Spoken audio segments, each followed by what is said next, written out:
Welcome back. Oh, I need to move myself. Week 2 of videos. We're going to start making them for the weekend too. Just really like one, so that you have one for Monday, following Monday. So they'll start this coming week.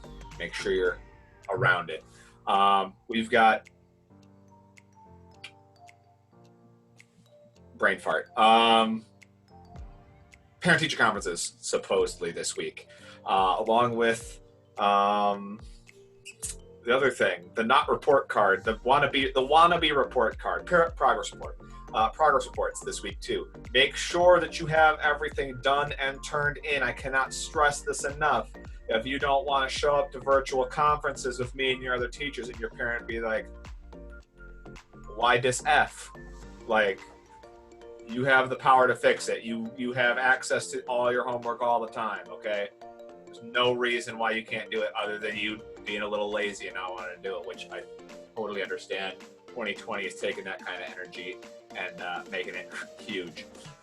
Today, we're going to talk about moisture, okay? And everybody's favorite word is moist. And we're going to talk a little bit about moisture today. Not super long, just a little bit, because we know how much people don't like the word moist. So moisture is, in terms of weather, is really just talking about how much water there is in the air.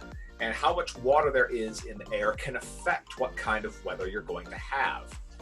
The more water there is in the air, the more humid it feels. We've talked about relative humidity before, and how it can be changed, or how things change based on how humid a place is, based on temperature. I'm going to draw something real quick here to just kind of review and go over this. I'm going to erase myself from earlier using my patented sleeve eraser here.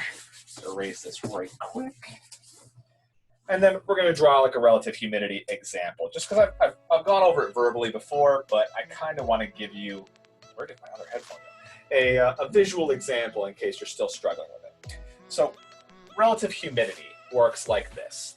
If I have a little glass that's half full of water, okay,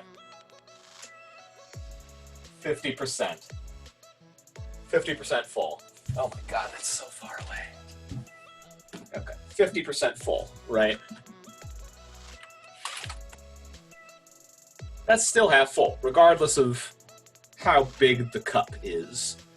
But if I have something that's like, say, a bucket, oof, that big elbow bump, and this is also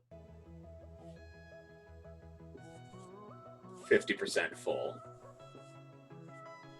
okay, both are half full, right? Both of these are 50% full, okay, but one is way bigger. One has so much more water in it than the other, okay? And that's how relative humidity works. So like if you go to Florida, for example, it's warm there a lot of the time. And that warmer air is going to allow it to hold more water in total than, say, like in Michigan, where it's not as warm, okay? Maybe you go to Alaska, where it's pretty cold.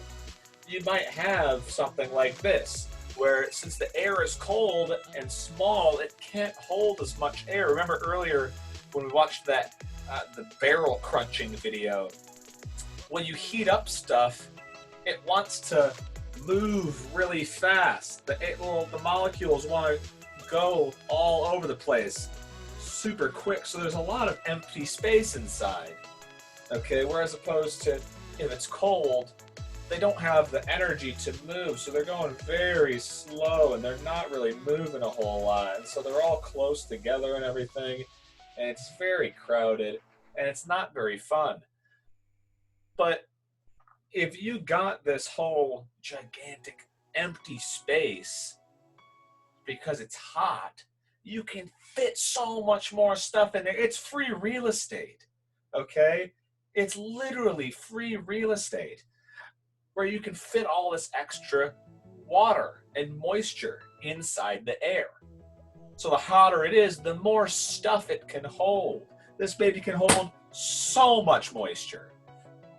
Same thing, or opposite of with the cold air. Cold air only holds a tiny little bit of water, okay? And when you get up to 100%, it starts to precipitate. It might rain here and snow here.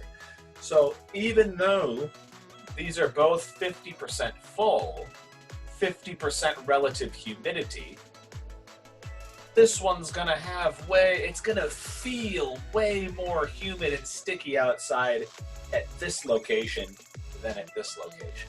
Hopefully that makes sense. So moisture drastically affects what kind of weather you're gonna have, okay?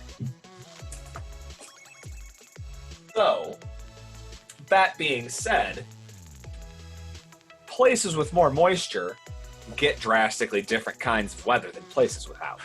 So if you go out to like Arizona or like northern Mexico or Texas, where it's very, very deserty, it's very dry there.